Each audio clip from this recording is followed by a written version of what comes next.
26 विपक्षी दलों के गठबंधन Indian national development inclusive alliance के बनते ही कांग्रेस इस पर पूरी तरह से कब्जा करने की जल्दी में है। इसलिए कांग्रेस इस गठबंधन के अध्यक्ष का पद चाहती है। माना जा रहा है कि मुंबई में होने वाली बैठक में समन्वय समिति और संयोजक के साथ गठबंधन के अध्यक्ष का भी चुनाव कर लिया जाएगा। हालांकि बेंगलुरु में सिर्फ समन्वय समिति और संयोजक के चुनाव की बात कही गई थी, लेकिन अपनी पकड़ बनाए रखने के लिए कांग्रेस ने इसमें एक अध्यक्ष पद का भी जुड़ाव कर दिया है। गठबंधन में सबसे बड़ी पार्टी होने के नाते कांग्रेस इस पर अपना दावा करेगी और पार्टी के अध्यक्ष मल्लिकार्जुन खड़गे इस दौड़ में सबसे आगे हैं। मतलब जिस संयोजक पद के लिए नीतीश कुमार नाराज होकर बैठे हैं, वह अध्यक्ष के नीचे ही काम करेंगे। लेकिन संयोजक का पद भी नीतीश कुमार को मिलना आसान नहीं है, क्योंकि इस पद के लिए ममता बनर्जी का नाम भी सामने उभर कर आया है और उस पर विचार किया जा रहा है। माना यह जा रहा है कि सबसे बड़े विपक्षी दल के तौर पर इंडिया का चेयरपर्सन कांग्रेस से होना चाहिए, क्योंकि सोनिया गांधी ये पद नहीं चाहती हैं, इसलिए खड़गे अध्यक्ष बनने के दावेदार हैं। हालांकि सोनिया गांधी कांग्रेस संसदीय दल की नेता बनी रहेंगी, जिसके अधीन लोकसभा में पार्टी नेता अधीर रंजन और राज्यसभा में नेता मल्लिकार्जुन खड़गे सहित सभी सांसद आते हैं। सूत्रों का कहना है कि संयोजक के लिए बिहार के मुख्यमंत्री नीतीश कुमार और पश्चिम बंगाल की मुख्यमंत्री ममता बनर्जी का नाम सामने आया है। किसी भी पद को लेकर आपस में कोई विवाद ना हो, सब कुछ सर्वसम्मति से हो, इसलिए फैसला लेने में वक्त लिया जा रहा है। माना यह जा रहा है कि विपक्षी गठबंधन के अध्यक्ष और संयोजक पदों के नाम पर मुंबई में होने वाली आगामी बैठक में मुहर लग सकती है। गठबंधन का एक दफ्तर दिल्ली में बनाया जाएगा और उसके सारे काम यहीं से संचालित किए जाएंगे। बेंगलुरु में 18 जुलाई को 2 दिवसीय बैठक में विपक्षी दलों के गठबंधन का नाम तय किया गया था। इसके साथ ही ये भी निर्णय लिया गया कि इस गठबंधन का एक संयोजक होगा और 11 सदस्यीय समन्वय समिति होगी। कांग्रेस अध्यक्ष मल्लिकार्जुन खड़गे ने उस वक्त कहा था कि गठबंधन के घटक दलों की अगली बैठक मुंबई में होगी, जहां गठबंधन के संयोजक और समन्वय समिति के सदस्यों का चयन किया जाएगा। Bureau report, news of India. Indian national development inclusive alliance ने आम आदमी पार्टी के होने और पंजाब में उसके साथ गठबंधन के सवाल पर कांग्रेस में बवाल जारी है। कांग्रेस के सीनियर नेता जहां इसके खिलाफ हैं, तो वहीं नवजोत सिंह सिद्धू अरविंद केजरीवाल के समर्थन में हैं और प्रदेश प्रधान अमरिंदर सिंह राजा वड़िंग आम आदमी पार्टी के साथ सीटों का बंटवारा नहीं होने की बात कह रहे हैं। कांग्रेस के विधायक दल के नेता प्रताप सिंह बाजवा पंजाब में इस प्रकार के किसी भी गठबंधन के खिलाफ काफी मुखर हैं। वे किसी भी सूरत में आम आदमी पार्टी के साथ सियासी रिश्ता नहीं रखना चाहते। मल्लिकार्जुन खड़गे के साथ दिल्ली में मुलाकात करने के बाद अपना पक्ष भी रखा। इसकी पुष्टि खुद बाजवा ने की। स्पष्ट नहीं है कि पार्टी अध्यक्ष ने उन्हें क्या भरोसा दिया। आम आदमी पार्टी के साथ गठबंधन को लेकर कांग्रेस साफ तौर पर 2 हिस्सों में बंट चुकी है। संकेत भी साफ मिल रहे हैं। पार्टी के वरिष्ठ नेताओं ने प्रदेश अध्यक्ष राजा वड़िंग और प्रताप सिंह बाजवा से मिलकर मामले में तस्वीर साफ करने के लिए पार्टी अध्यक्ष से मिलने के लिए कहा था। बाजवा 2-3 दिन तक दिल्ली में डटे रहे और राष्ट्रीय अध्यक्ष के साथ मुलाकात की, लेकिन राजा वड़िंग इस दौरान उनके साथ नहीं थे।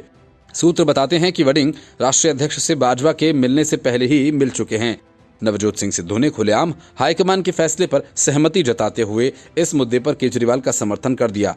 कांग्रेस के वरिष्ठ नेता इस बात को लेकर चिंतित हैं कि अगर ये गठबंधन होता है और बात सीटों के बंटवारे तक पहुंचती है, तो कांग्रेस का हाल दिल्ली की तरह हो जाएगा, जहां पर कांग्रेस ने एक बार फिर केजरीवाल को समर्थन दिया।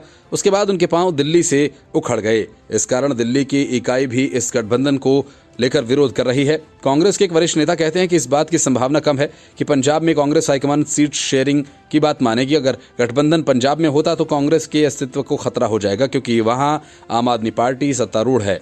कांग्रेस का वर्कर एक बार वहां पहुंचा तो मुड़कर वापस नहीं आएगा। यही कारण है कि प्रताप सिंह बाजवा भी पंजाब में केजरीवाल के साथ गठबंधन का विरोध कर रहे हैं। हालांकि पार्टी हाईकमान की तरफ से अभी तक स्थिति स्पष्ट नहीं की गई है कि आगे क्या होने जा रहा है। राजा वड़िंग इस बात का दावा कर रहे हैं कि अभी तक भाजपा के खिलाफ 26 पार्टियां एक मंच पर आई हैं। अभी सीट शेयरिंग जैसी कोई स्थिति नहीं है, किसी को भी घबराने की जरूरत नहीं है। Bureau report, news of India. Manipur के मुद्दे पर संसद में चल रहा गतिरोध कम होने की बजाय बढ़ता जा रहा है। विपक्ष का सदन में हंगामा और बाहर नौटंकी जारी है। विपक्ष के इस खेल के बाद पीएम मोदी ने भी कड़ा रुख अपना लिया। उन्होंने पार्टी के सांसदों की बैठक में साफ तौर पर कह दिया कि आप अपना काम कीजिए, उन्हें जो करना है करने दीजिए। मतलब कि अब सरकार विपक्ष में दिलचस्पी नहीं ले रही और इसी वजह से विपक्षी पार्टियों के गठबंधन Indian national development inclusive alliance, जिसे वो इंडिया कह रहे हैं, ने सरकार के खिलाफ अविश्वास प्रस्ताव की योजना बना ली है। हालांकि अविश्वास प्रस्ताव लाना एक तरह से है क्योंकि बीजेपी के पास ही 303 सांसद, एनडीए का आंकड़ा 350 से भी ज्यादा है। इस बीच पीएम मोदी ने विपक्ष पर करारा हमला किया। उन्होंने कहा कि वे लोग भ्रमित कर रहे हैं और तय ही नहीं कर पा रहे कि करना क्या है। यही नहीं, उन्होंने कहा कि इनके बर्ताव से ऐसा लगता है कि ये लोग कई दशक तक सत्ता में नहीं आना चाहते। प्रधानमंत्री ने कहा कि विपक्ष बिखरा हुआ है और हताश है। उन्होंने इस दौरान विपक्षी गठबंधन के नए नामकरण पर भी निशाना साधा। पीएम मोदी ने कहा कि नाम में इंडिया या इंडियन लगा लेने से कोई भारतीय नहीं होता। आतंकी संगठन इंडियन मुजाहिदीन भी इंडिया इस्तेमाल करता है। British company east India company और पीपल्स फ्रंट ऑफ इंडिया के नाम में भी इंडिया लगा हुआ है। प्रधानमंत्री के रुख से साफ है कि वे मणिपुर पर संसद में बयान देने की विपक्ष की मांग के आगे झुकने वाले नहीं। कांग्रेस की प्रवक्ता सुप्रिया श्रीनेत ने कहा कि हमारी मांग में क्या गलत है। पीएम मोदी ने इतनी बड़ी घटना के बाद भी मणिपुर पर सिर्फ 36 सेकंड बात की और मीडिया ने चला दिया कि प्रधानमंत्री ने चुप्पी तोड़ दी और इस दौरान पॉपुलर फ्रंट ऑफ इंडिया का भी नाम लिया। उन्होंने कहा कि इस संगठन में भी इंडिया लगा है। इस बीच विपक्षी गठबंधन में शामिल दलों ने सरकार के खिलाफ अविश्वास प्रस्ताव लाने की तैयारी शुरू कर दी है। टीएमसी के एक सांसद ने इसका दावा किया। अविश्वास प्रस्ताव लोकसभा में ही लाया जाता है और ऐसे प्रस्ताव में यदि सरकार हार जाती है तो फिर प्रधानमंत्री को पद से इस्तीफा देना पड़ता है।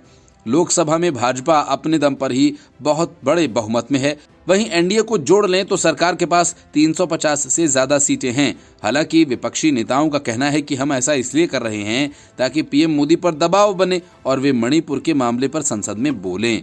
लोकसभा के नियमों के मुताबिक कम से कम 50 सांसदों के समर्थन के बाद ही अविश्वास प्रस्ताव लाया जा सकता है।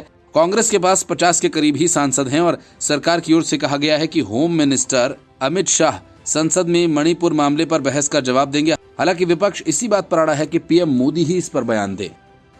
Bureau report, news of India.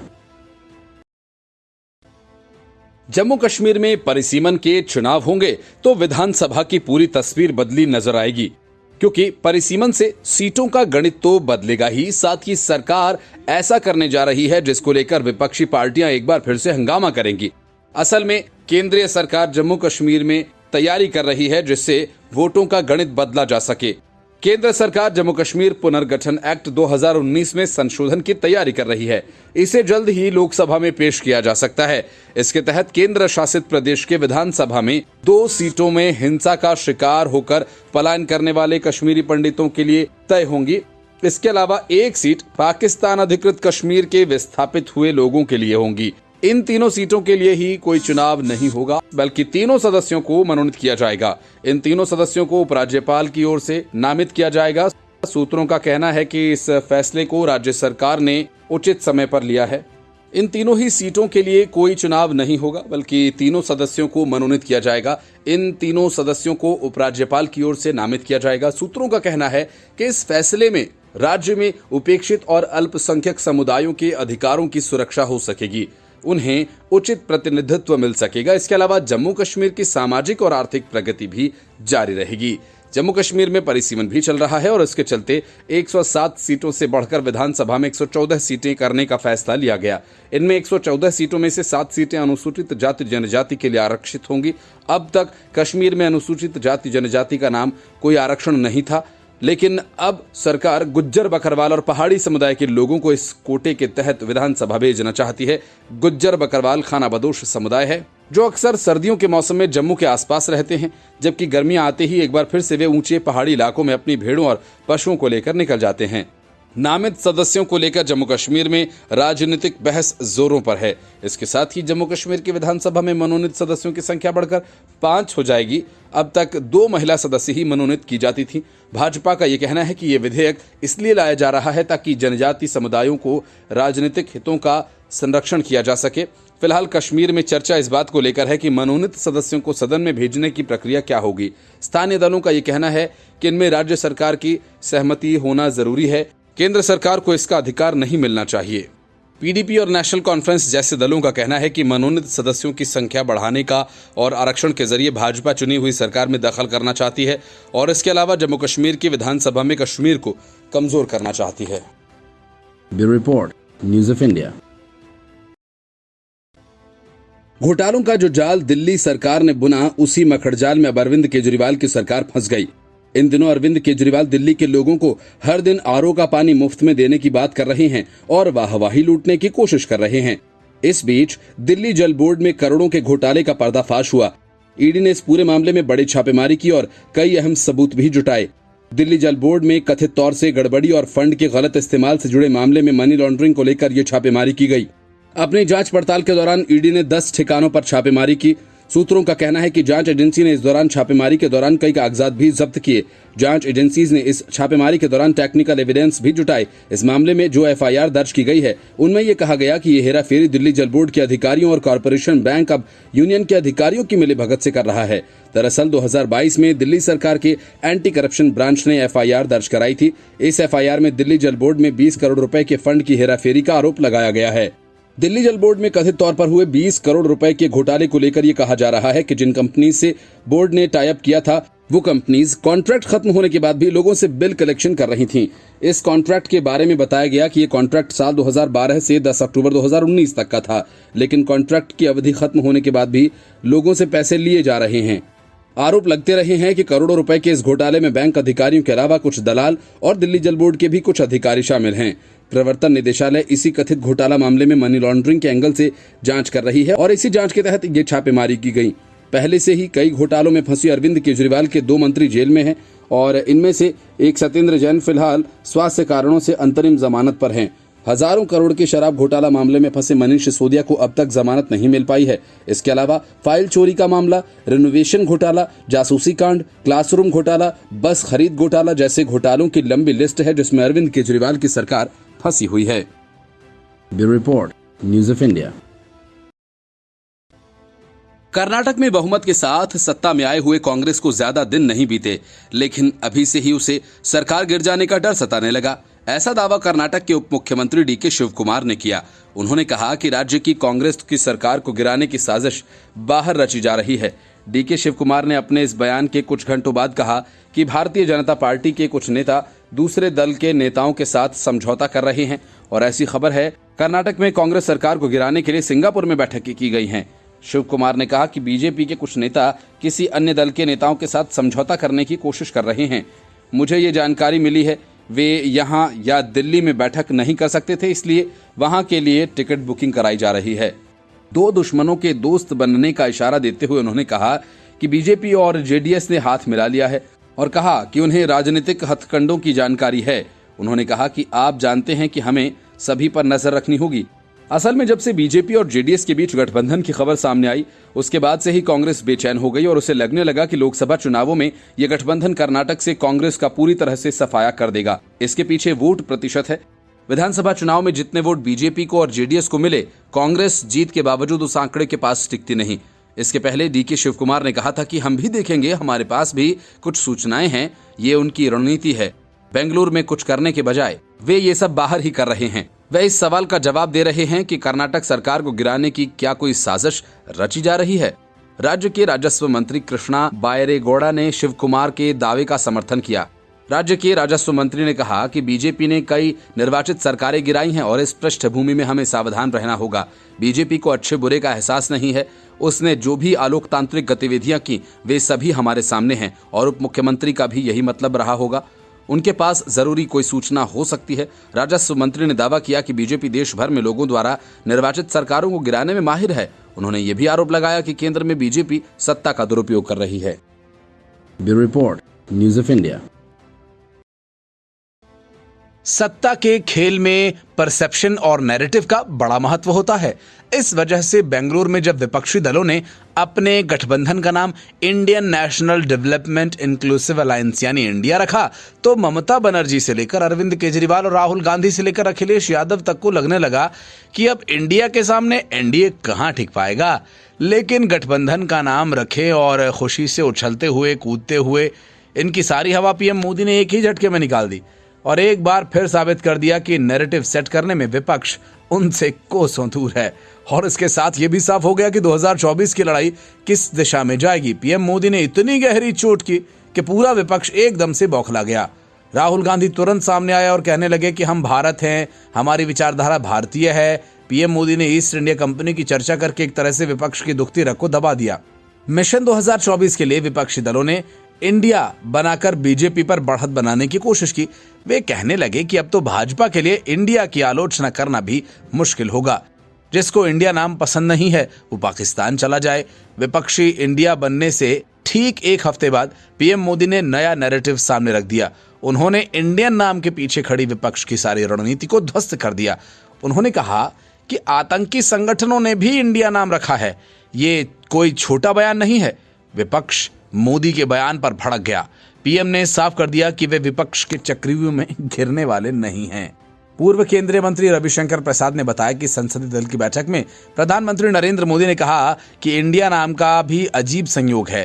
प्रधानमंत्री ने कहा कि ईस्ट इंडिया कंपनी और इंडियन नेशनल कांग्रेस तो अंग्रेजों ने बनाई थी, इंडियन मुजाहिदीन की स्थापना आतंकवादियों ने की थी, पॉपुलर फ्रंट ऑफ इंडिया जैसे संगठन भी इंडिया लगा रहे हैं। बेंगलुरु बैठक में विपक्ष काफी आक्रामक दिख रहा है। इसके बाद ममता बनर्जी और अरविंद केजरीवाल का आना सियासत के लिहाज से महत्वपूर्ण माना जा रहा है। सोनिया गांधी के बेंगलुरु होने के भी अपने मायने थे। उनकी पवार, ममता, नीतीश और लालू से भी अच्छी बनती है। समझा जा रहा था कि कुछ सहयोगी दलों के लिए राहुल की जगह सोनिया गांधी के साथ डील करने में ज्यादा सुविधा होगी। इसकी वजह राहुल की कार्यशैली हो सकती है या फिर उन्हें जूनियर समझते हैं। मीटिंग से एक दिन पहले डिनर में सोनिया गांधी ने सारे समीकरण सेट कर दिए। सोनिया ने ममता से लंबी चर्चा की और उद्धव से मिली, येचुरी से बातें की, महबूबा मुफ्ती और सभी विपक्षी नेताओं से एक एक कर बात की। दिलचस्प ये है कि अब तक देश में गठबंधन का नाम पहले तय होता था, बाद में उसका शॉर्ट फॉर्म सामने आता था, उसका मैसेज दिया जाता था। इस बार पहली बार ऐसा हुआ कि शॉर्ट नाम पर पहले मंथन हुआ और पूरा नाम बाद में गढ़ा गया। Bureau report, news of India. Mamata Banerjee एक तरफ पूरी ताकत विपक्षी गठबंधन में इसलिए लगा रही हैं ताकि 2024 में बीजेपी को हराया जा सके, लेकिन दूसरी तरफ उनकी पार्टी में ही बिखराव शुरू हो गया है। पंचायत चुनावों में टीएमसी को सीटें तो काफी मिली, लेकिन उनका वोट बैंक दरक गया। इस सदमे से ममता बनर्जी उबरी भी नहीं थी कि टीएमसी के प्रदेश अध्यक्ष ने पद और पार्टी दोनों से इस्तीफा दे दिया और इस इस्तीफे से टीएमसी को गहरा झटका लगा है। माना जा रहा है कि टीएमसी छोड़ने के बाद पीयूष कांति विश्वास बीजेपी में शामिल होंगे। त्रिपुरा के प्रदेश अध्यक्ष के पार्टी छोड़ने के बाद ममता बनर्जी को फिर से पार्टी को ताकत देने के लिए काफी पसीना बहाना होगा। त्रिपुरा विधानसभा चुनाव में पार्टी ने पूरी ताकत लगाई थी, लेकिन उसका प्रदर्शन बहुत ही खराब रहा। पीयूष कांति विश्वास ने टीएमसी चीफ ममता बनर्जी और पार्टी महासचिव अभिषेक बनर्जी को अपना इस्तीफा सौंपा था। उन्होंने इसमें लिखा कि मैं टीएमसी के त्रिपुरा प्रदेश अध्यक्ष पद से इस्तीफा देता हूं, साथ ही तृणमूल कांग्रेस की प्राथमिक सदस्यता से भी इस्तीफा दे रहा हूं। मैं आपका और अभिषेक बनर्जी का आभारी हूं, उन्होंने मुझे ये जिम्मेदारी दी थी। त्रिपुरा की 60 सदस्यीय विधानसभा के लिए इसी साल फरवरी के महीने में चुनाव हुए थे, जिसमें पार्टी ने 28 सीटों पर चुनाव लड़ा था। हालांकि टीएमसी एक भी सीट नहीं जीत पाई थी। टीएमसी को इस चुनाव में केवल 0.88% वोट ही मिल पाया था और इस चुनाव में बीजेपी ने जीत हासिल करते हुए 32 सीटें जीती थीं। कांग्रेस और लेफ्ट का भी प्रदर्शन बेहद खराब रहा था। बीजेपी ने सीपीएम को हराकर त्रिपुरा की सत्ता हासिल की थी। Bureau report, news of India.